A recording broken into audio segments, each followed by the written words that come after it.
Thank you. So for folks that haven't already, you may have found this group through some of our outreach or some of the outreach from the National Digital Inclusion Alliance. If you have not already joined our Connect space, which is the listserv where we can talk asynchronously, please feel free to join us there. It is open to anyone in this group. You don't have to be an ALA member to participate in that space. You would just need to create a Connect login. So I think Emily's going to drop that in the chat in a second. For those of you that haven't already done so, before, as people were joining, we started to share some of the highlights from Net Inclusion.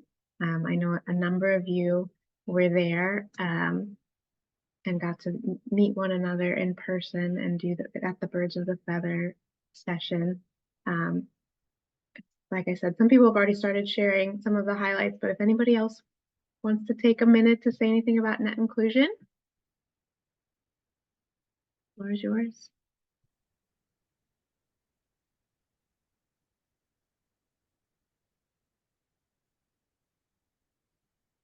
Okay. Well, again, feel free to type in the chat.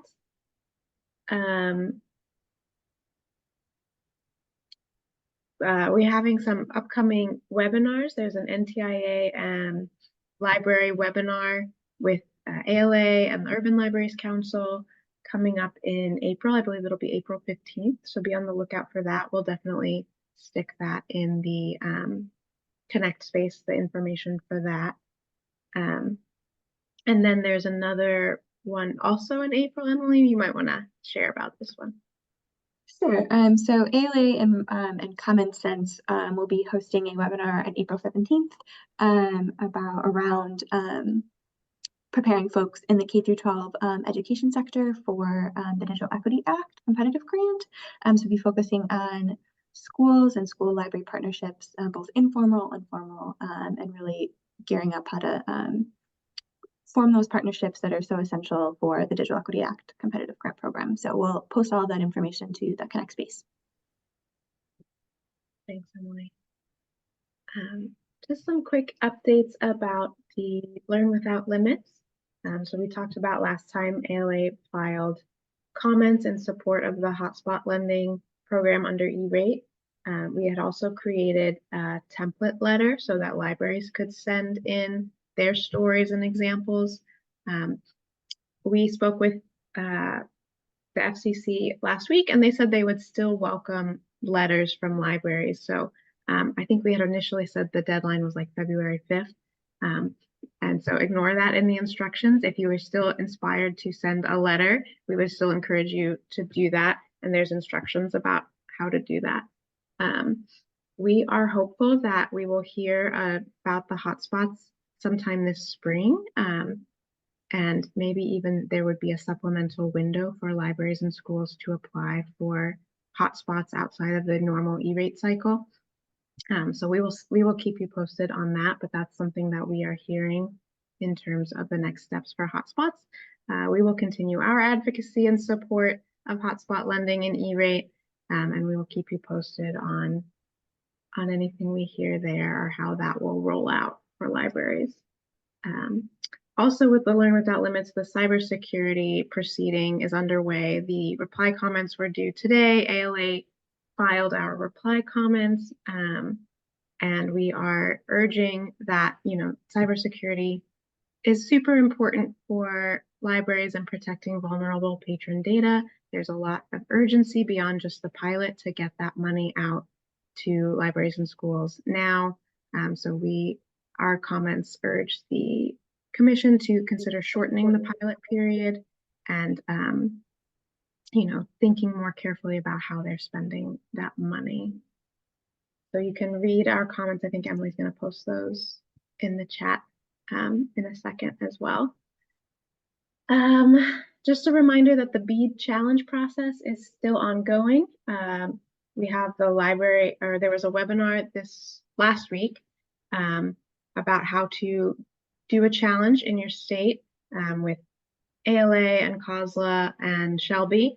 And we will share the webinar archive if you've missed that. It's a great resource if if you think you need to do a challenge to make sure that your library is included in the plans and the maps. And then, yeah, any other questions, updates, anything other people are hearing before we turn to ACP?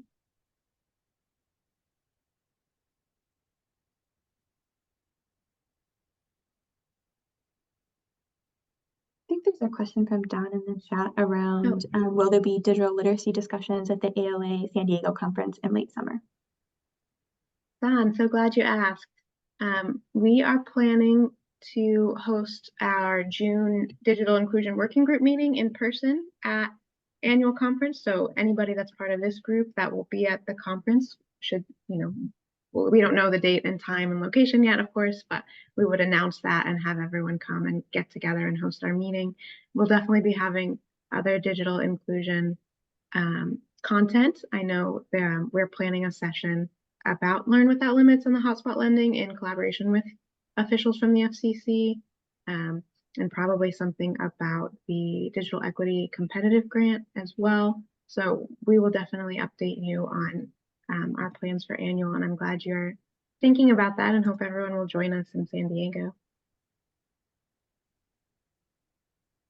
Anything else? Any other questions or anything about hotspots or cybersecurity or what's going on at your library?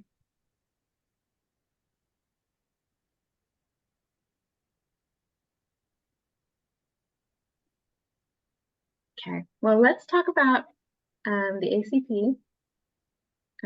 There's a lot to talk about. There's a lot of changes. I know that a lot of you all are navigating kind of the messaging around that, maybe advocacy, other solutions for your patrons. So we're just really interested in hearing what people are doing and what resources are helpful to you. We have some resources to share. And just wanted to talk first of all about, so last week there was a press release or a press conference in New Jersey with Representative Pallone and the chairwoman of the FCC, Chairwoman Rosenworcel. Pallone pledged to pass the ACP Extension Act. There's a couple of different ways that they think they could get that done.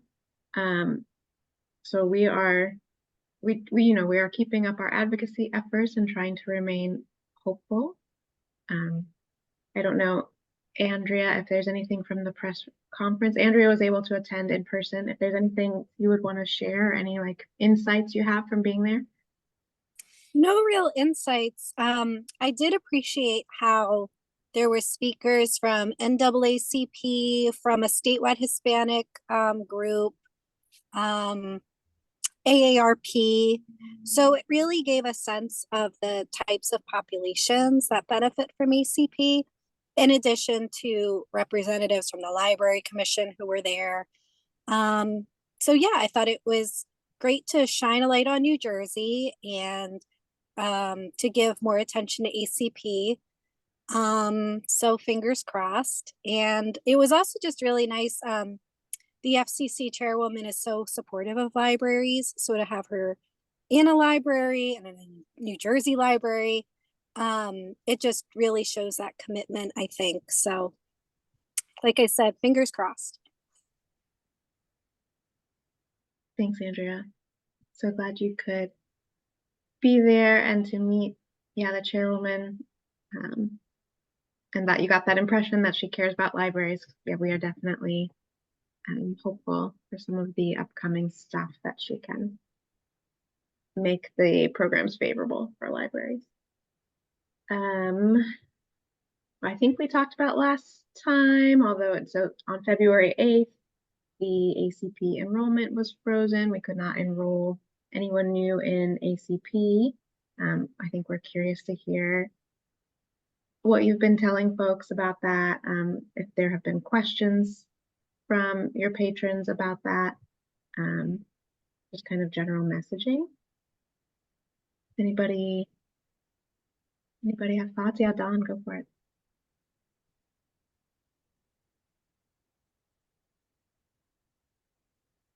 Just behind my head. So we were devastated, but we bounced back, and we're now focusing on the Lifeline option, which is still in effect. And what I've done is I've shared at least what we have here in terms of the wind down, sort of a transitioning from talking about ACP to now talking about Lifeline, explaining what it is, what the history of it is, how it's changed, and how they can get access to it. It doesn't do much for higher education in terms of the Pell Grant aspect. That was much better with the ACP, but it's better than nothing. And it's something that you can recommend, what we're going to recommend for our students in higher education, which, by the way, community college, as I said the last time, we are also part of the community, because our students come from the community, and teach them how to apply for the Lifeline program if they can qualify for it. Thank you for sharing that. Yeah, are other people looking to Lifeline as an option?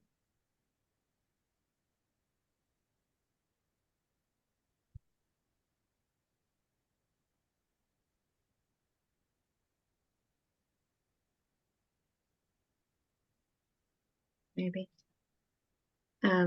Pat says there have been questions from patrons, I assume, about the ACP. I don't know if you want to elaborate on that.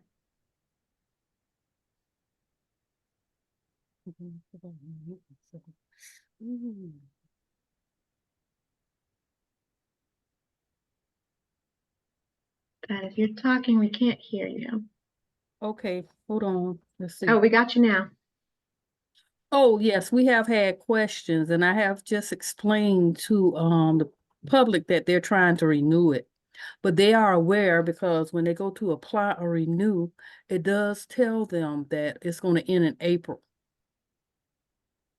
Yeah.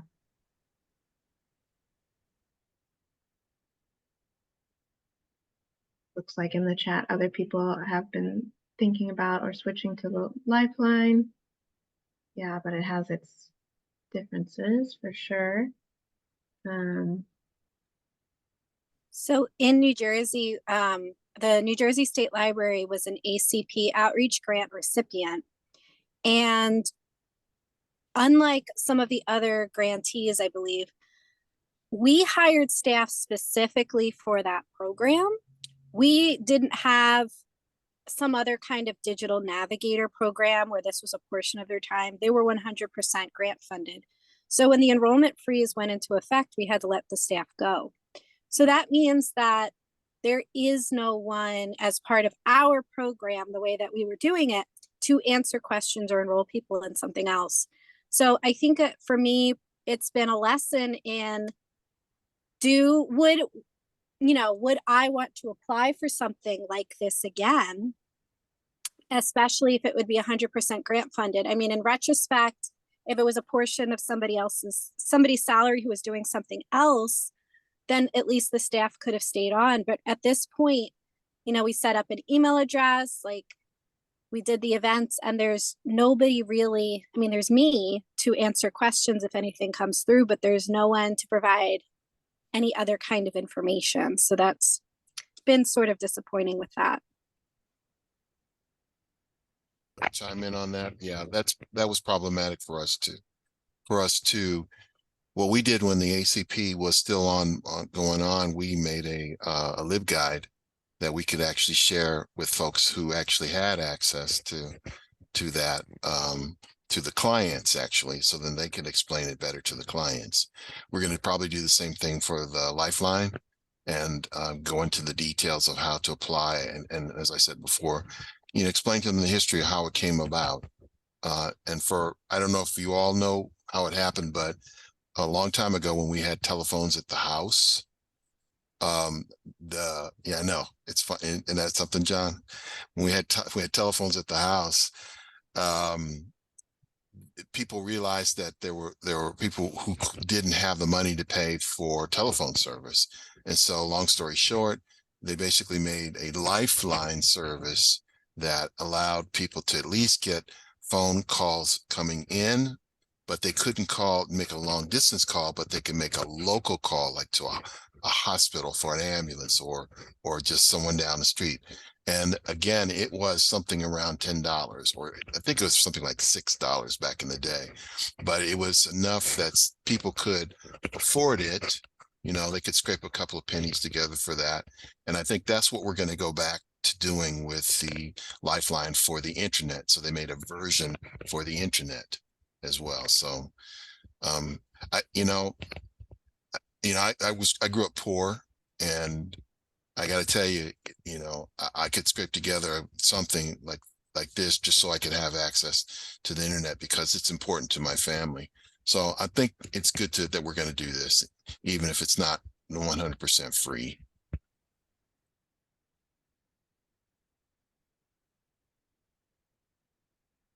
I want to maybe pile on a little bit to what Andrew was saying. Like the New Jersey State Library Association, Prince George's County also received an outreach grant from the FCC, and we were pretty excited about it. I'm the grant writer person here, and when you get to the section in every grant application where you have to answer the question or some version of why are you uniquely positioned in order to do this. And I actually was excited about writing the answer because we have 19 branches in every corner of the county.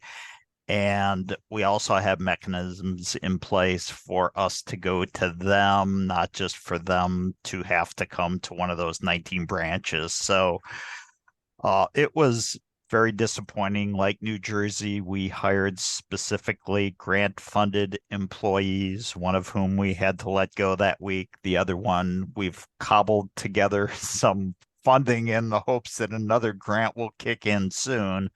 And she's been able to answer a lot of the questions. Fortunately, we had developed a very good working relationship with Marylanders Online. It's an extension service of the University of Maryland. So we worked with them throughout the grant period, and all of the calls now are being directed to them through our call center and anyone who makes an inquiry. And the question I ask myself all the time when we ask around here is if we knew then what we knew now, would we go through all of this? And although I would be tempted to say no, heck no, I think for the benefit of the 500 people that we got and helped enroll in this thing, for the time period that it covered, it was a good use of our time and our resources, and because we really were uniquely positioned to do it.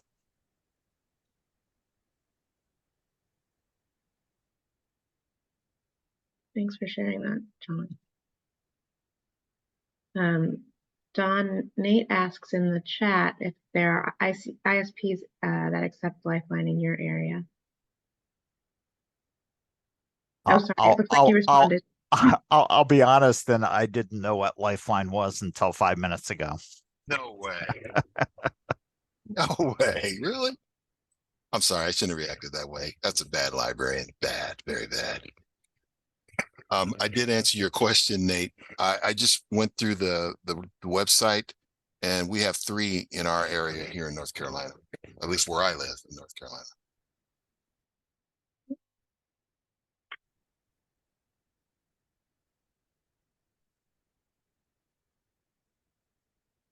So yeah, we're hearing that the FCC will announce the official end of the program with 60 days notice. I think that's still projected to be end of April, so we're expecting something probably very soon. I don't know if anyone else has heard anything differently or seen anything. Or some people, I think, were joining the wind down webinars earlier this month. I don't know if there was any insights from those.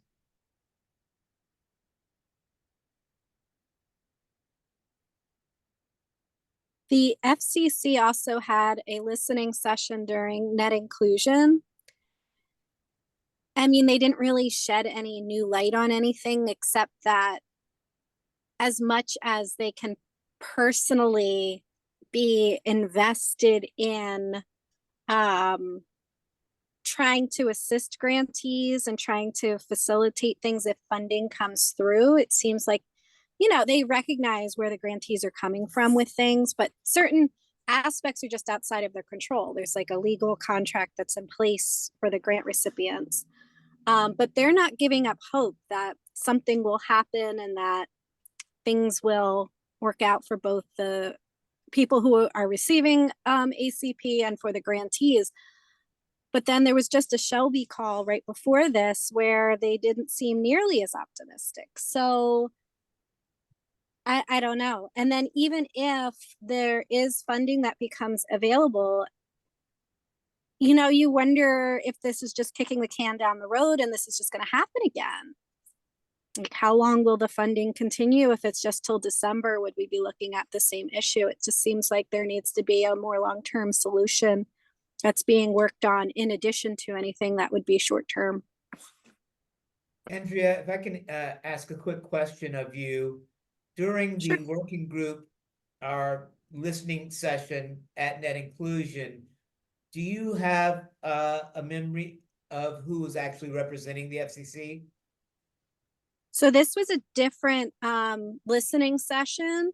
So Miriam was there, and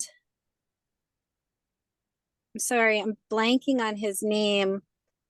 Yeah, that's fine. Um, I mean, because my experience, you know, working for the federal government and talking to numerous folks at the FCC, I've also found that it depends on who you're talking to, what kind of information you get, and the level of optimism or either pessimism is concerning to me. So you don't have to name names, and it's probably best that we don't. But No, and they're always, especially Miriam, I found her to be so careful and so, you know, I think she's personally wants there to be a good outcome, but nobody ever promises, nobody ever, they're very, very careful. And they try to be as candid as they can, but you know that they're not able to share the internal conversations at all. yeah, you've read it the right way, and that's what I'm confirming. Thanks.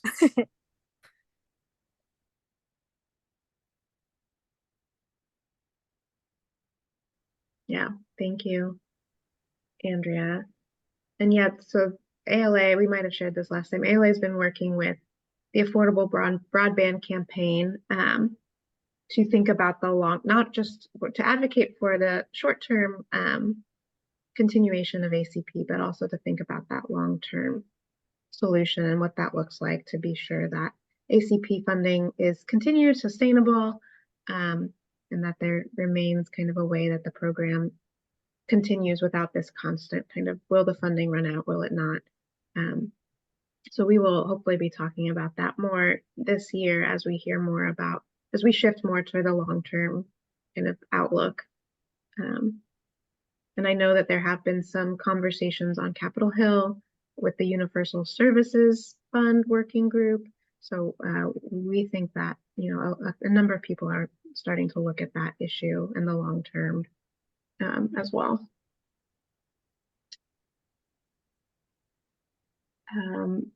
Anybody else want to share like how they've been talking to their community about this? I know last time Tracy shared with us the Denver Public Library flyer that they were using to notify about the ACP ending, the ACP funding ending. NDIA has a great toolkit of wind down resources and some other solutions, other free and low cost kind of solutions. ALA was involved with the Don't Disconnect Us campaign. That was towards the end of January. We did an action in collaboration with a number of other organizations. And we also put out an op-ed featuring Prince George's County Memorial Library in Maryland. So that was really great to get the library perspective on how important the program is. I think Emily will also drop a couple of other resource links into the chat. We have something from Color of Change and Online for All that are just some other ACP wind down materials, some for messaging, some for advocacy. but would love to hear from others what they're using, or if you've created any resources, or just, yeah, what, Nate, go for it. You have the floor. I just wanted to ask folks how they're dealing with this, the potential loss of trust that they may be getting from their communities. That though we were very clear in helping people sign up, that this was not a program that the library was running. Still, people identify us with ACP, right? So that I'm worried about the backlash of people just feeling burned, right? And I was wondering if other folks have tried to proactively approach that, or how they address it when they're talking with customers. All of which is to say, we have not figured it out. So that's why I'm asking. If I can suggest being upfront, going to them before they come to you, is the best way to do it. Is at least to start, and being able to listen when sometimes they might have go on a diatribe with you. But again, if you already have something set up to say, look, ACP didn't work out.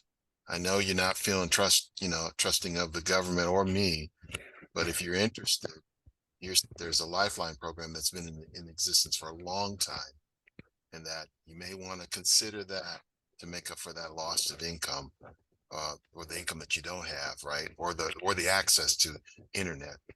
And then they're human just like you are. They'll see you're trying to help, and it won't be a soft relationship. You're just gonna have to rough it out, but afterwards they'll know that you toughed it out with them.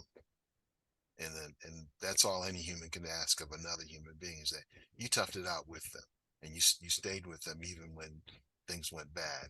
And that's the best way to go about it, I think, Nate.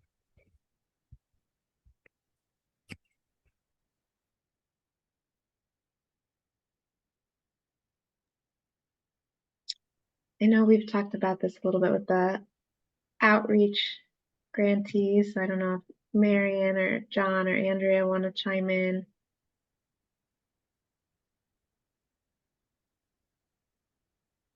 Surprisingly, I expected a lot of backlash from the people that we helped, but we haven't gotten a lot of that. Or if we have, they haven't reported it to me.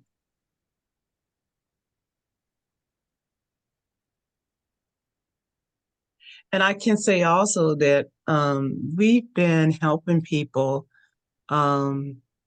with Lifeline and Internet Essentials and other programs like that for a long time. It didn't just start with ACP. So our librarians are really familiar with all of those programs. And I just created a reference sheet for them with the other low-cost programs in our area so that they could refer to them and what the requirements were for eligibility and what the cost is. So I really haven't heard the backlash I thought was coming. Of course, it may come when people get cut off in April.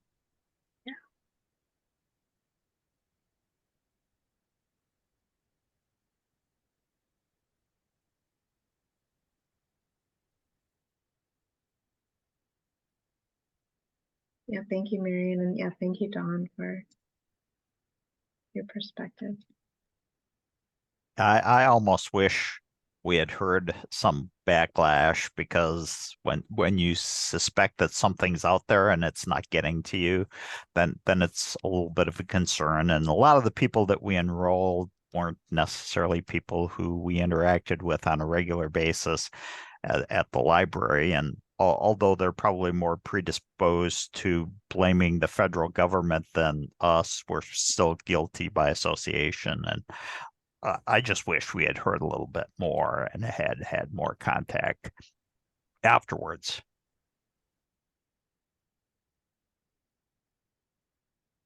That's what I suspected, John, is that uh, the backlash or anger is towards the federal government, not so much us.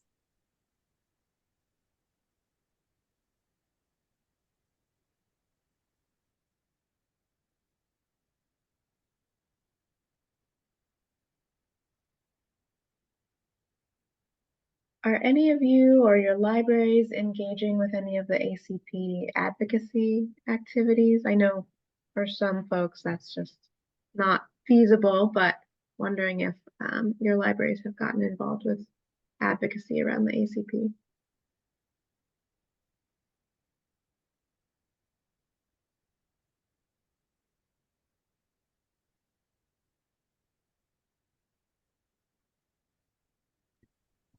In one email that we sent out to everyone, all of our people that we have email addresses from, the first 2/3 of it was sort of an explanation of the wind down and what would happen, but the last third of it was sort of a call to action, a link to the U.S. representatives in Maryland that could affect change and get something moving on that. It was a pretty soft approach to it, but advocacy nonetheless.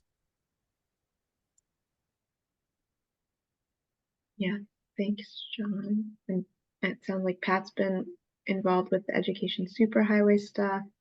That's great. They are also working really hard on the ACP.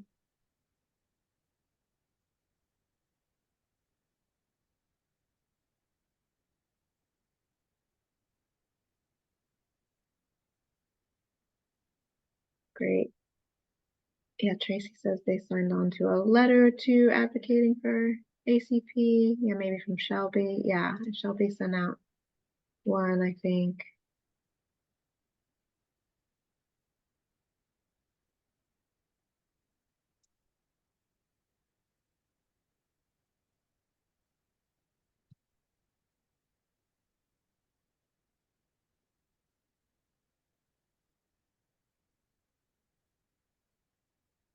Do you know if your state or your local government have stepped up at all to fill in the ACP void or to do any of the messaging around this? What does that look like kind of where you are at the local level and beyond the library?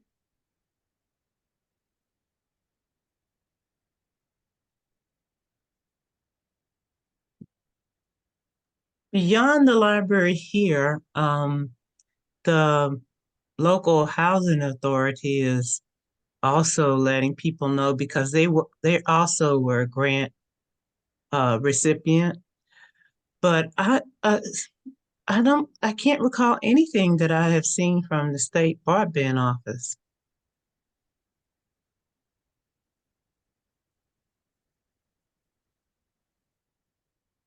Thanks, Marianne. Don shared a link with us from Education Superhighway. Thank you.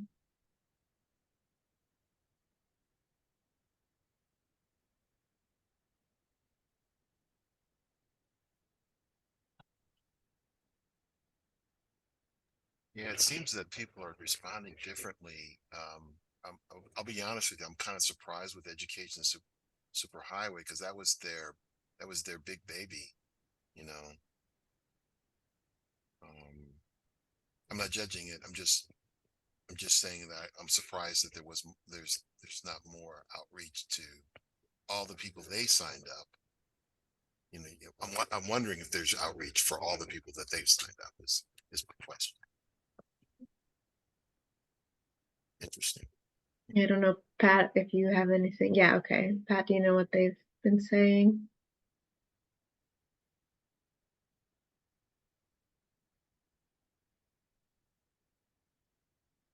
Maybe. And Tracy, yeah, I'm very curious about this. I don't know if we've heard this might be a solution in other states, but potentially a state subsidy. in the state digital equity plan. So that's great that that's in conversation in Colorado. Has anybody heard that in their state as well?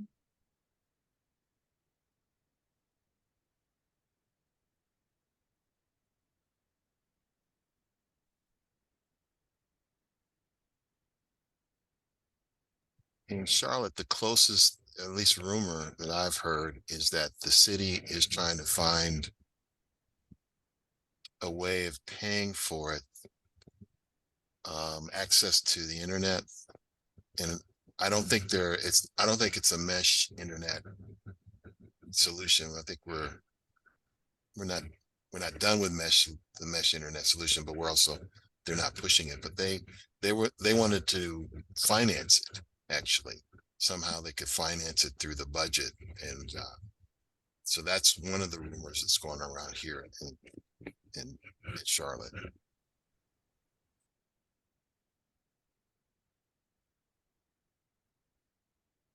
That's interesting.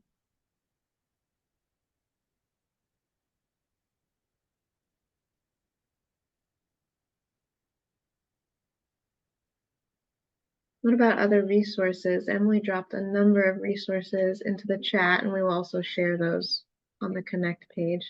Are there other resources or any of the resources that we identified that people are using either for their messaging or Cheryl's dropped another one in from NDIA. Thank you.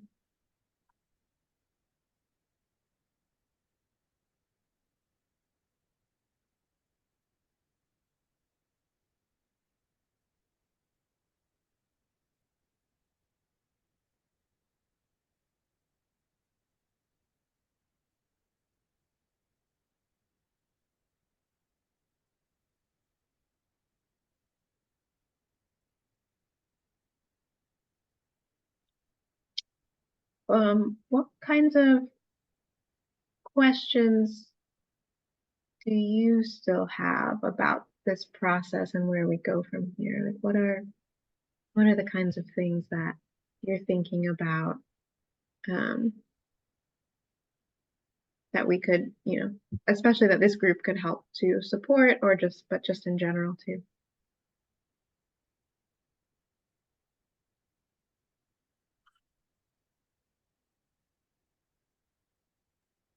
I'll go.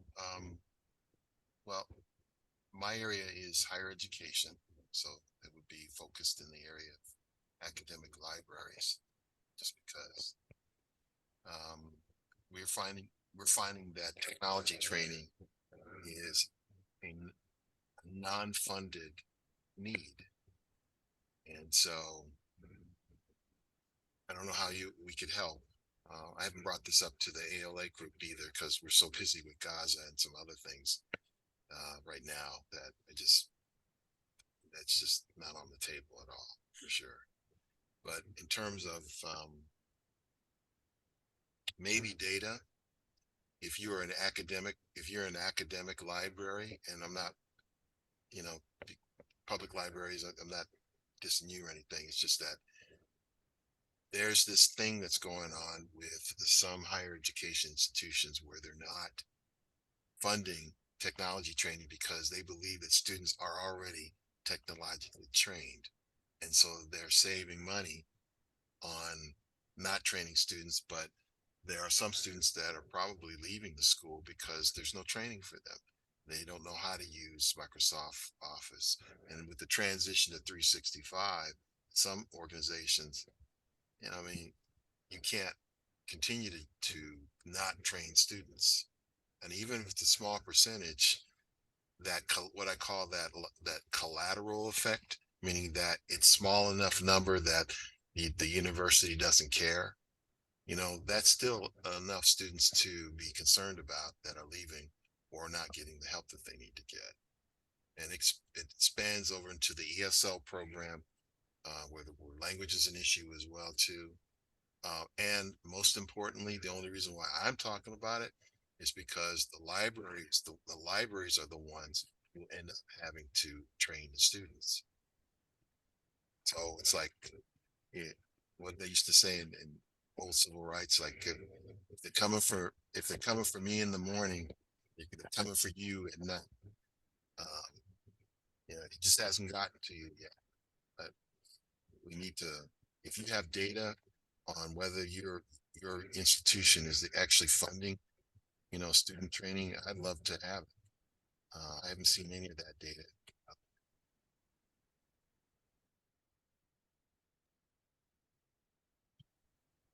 Thanks, Don. Pat, go for it. Yeah, can you hear me? Yeah. So I just want to know, what has ALA done? Did they put a petition out or go to some of the senators? Remember how sometimes in Washington they do action where they have a sign off on letters going places? Yeah, so we put out an op-ed a couple of weeks ago from the president, Emily Drabinski. Mhm. Emily put that in the chat and we can share that. No, maybe not. We were involved in the Don't Disconnect Us Day advocacy. So we did an action alert a couple of days ago. We heard back that there were 3,500 of our stakeholders that took an action, signed up to tell their representative how important the ACP is to them. So we have been monitoring that. Emily and I also had a meeting with someone from the FCC a few months ago just to talk about some of the priorities and how libraries, how important this program was to the communities that libraries serve. Particularly, we were thinking about that ACP outreach grant recipients at that time. So we filed an ex parte about that meeting as well. So yeah, and we're definitely, we want, we're staying involved in some of the coalitions and things. So if there are things that we can help you with, like your specific concerns, it's great, for you to share those here because we can definitely try to amplify those.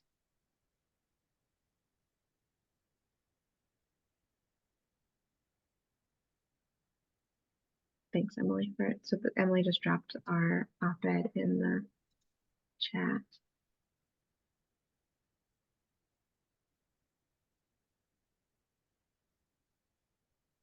I don't know, not to put anybody on the spot, but I don't know if Marianne, John, or Andrea wanted to share any more about the ACP outreach grant or what they've been thinking about there. So I probably most folks know that about the outreach grant as an opportunity for libraries and other anchor institutions to receive funding to help enroll people in the program. And there were a number of libraries that received funding to do that, and they've had the additional hurdle of,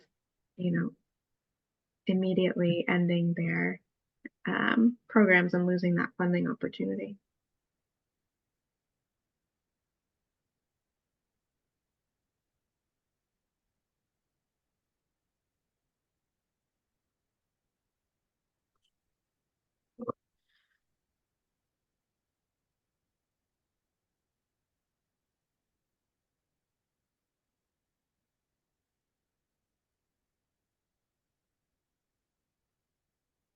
Can't hear you, Elizabeth.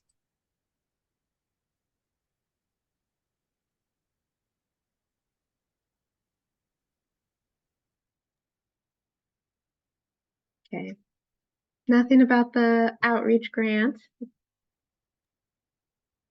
I don't have anything about the grant specifically, but I did want to share this with the group. One of our library customers came back with an email to show us that she'd gotten back from one of the state representatives when she sent them an email saying she needs ACP. It wasn't very nice, and it was something to the effect that the ACP program was wasting money. And I'm just wondering, have you guys, anybody else in this group, heard any comments that their state representatives are sending back to customers when they address ACP? We're in a very conservative state, so it really didn't surprised me, but I'm wondering if that's what's happening all over the country.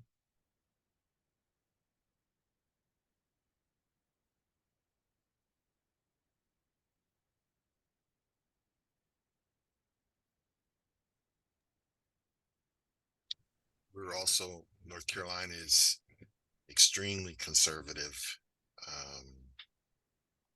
There's been nothing from, well, I could say we have a liberal governor, and we do have a digital literacy and digital equity area, but in terms of the legislature, it's not very friendly to anything that has the word equity in it. So nothing on our end. We're on our own, basically.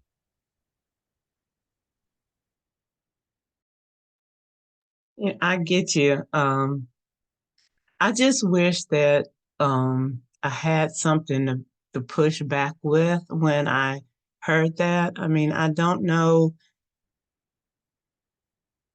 where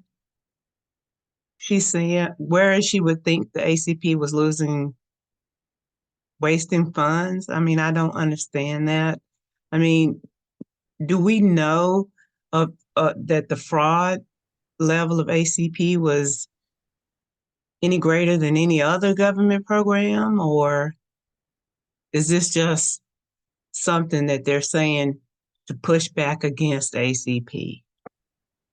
Well, it's legislated that it has to be used for that specific purpose. So that individual is making a judgment call that those people don't deserve affordable internet. And that's not anything that you can, take out of them. But what you can do is make the economic case that if you want to have skilled workers who are able to participate in the workforce and provide goods and services for the middle class to consume, those individuals, and we know this for a fact, that 92% of those individuals need to have digital skill sets. And unless they're online, they're not going to have the opportunity to take advantage of training for those digital skill sets to learn how to produce the goods and services that the rest of us consume as a culture and society. So unless you want to have a whole underbelly of our community that can't work, they need ACP so they can learn skills to provide what the rest of us are taking advantage of. That's a very cold and cynical view, ma'am, but that's one argument you can make if somebody's going to take a cold and cynical view and say that they don't need internet that's affordable. You could serve that back to whoever that was, perhaps. Thank you for that, Chris. Can I add to that as well too?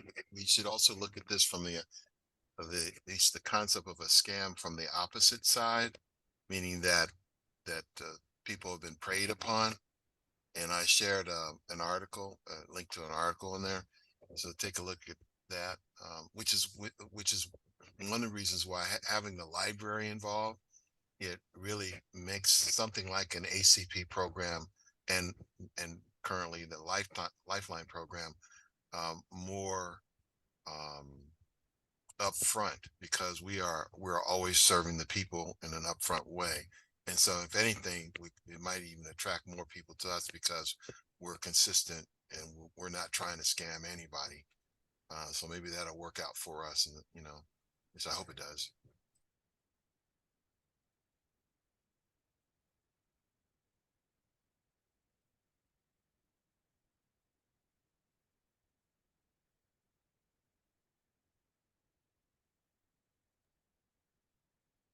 Yeah, thanks everyone. And thanks, Mary. And that's interesting. We do know that the ACP has good bipartisan support because ACP is a program that supports people all across the country in rural areas as well as urban areas. But of course, there are still detractors, and I definitely agree with what Tracy says here about the economic and jobs. That's definitely a huge piece of thinking about how to get people on board, is to think about economic opportunity. And people are already starting to notice that equity has become a little bit risky. I think we'll probably see more of that as, throughout this year and, whatever happens with the election. So good to keep that in mind.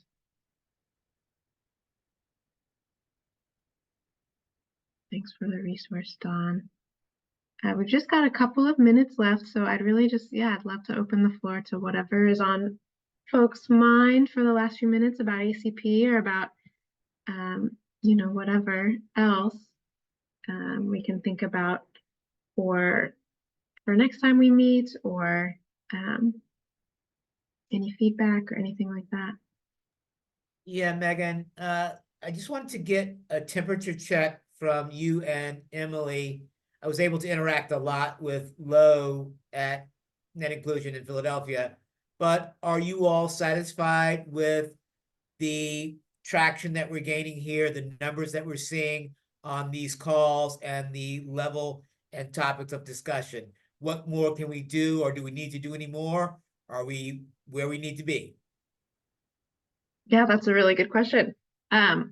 I think we've had this is our second meeting of the new year. We've had maybe we had a few more people in January than now, but we really want these to be peer-to-peer discussions. So I'd love to see folks, take the lead, reach out to Emily or I if you want to lead a session, or if there's a particular topic that you want to be sure we cover. In January, a lot of folks were starting to think about the ACP and what was coming with that. So we wanted to focus on the ACP. We're thinking about we'll be spending the next few months talking about the Digital Equity Act plans and grants. So stay tuned for that. But yeah, continue to invite people to come, continue to, interact and participate to the level that you're able. If you're only able to listen in, we'd still love to have you. Like I said, if you want to present or share resources, we'd love to have you for that too. I don't know. Yeah. What about you, James? What are you thinking? Any tips or thoughts from it? I've attended all of our virtual meetings, and I attended the in-person meeting, and I'm taking, very cursory notes of who shows up. And then I remember certain people being in that room in Philadelphia that I don't see here. And I just want to be sure that we maintain momentum. And I know that everybody's busy, not everyone has time, but I think that this group has so much potential. I just want to be certain that we are maximizing and being efficient in what we're doing. But, as I've told you and Emily offline, I think you're doing a great job. I just want to be sure we're doing everything we can do. Thanks. Yeah, thanks so much. There's a lot going on in this space, and so therefore there's also a lot of groups that people might be participating in with NDIA and with Shelby as well. So yeah, we really appreciate you being here, and anything that we can help to make it more tailored towards libraries. We'd love to think about that. But yeah,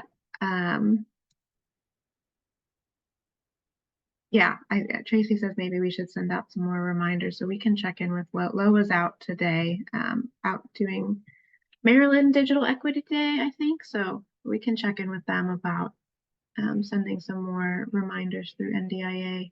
And just as a reminder as well, there is a listserv for this group. So we need to make use of that as well, or more use of it. Yeah, so I think, well, Emily, would you mind dropping the link again? And so at the top of the call, we dropped our Connect Space link. Please join us there. And definitely stay in touch about what you're working on. Don't be shy about starting a conversation there, asking a question. There's a lot of awesome library folks already there thinking about some of these issues. So we'd love to see more conversation there. Anything else in our final minute?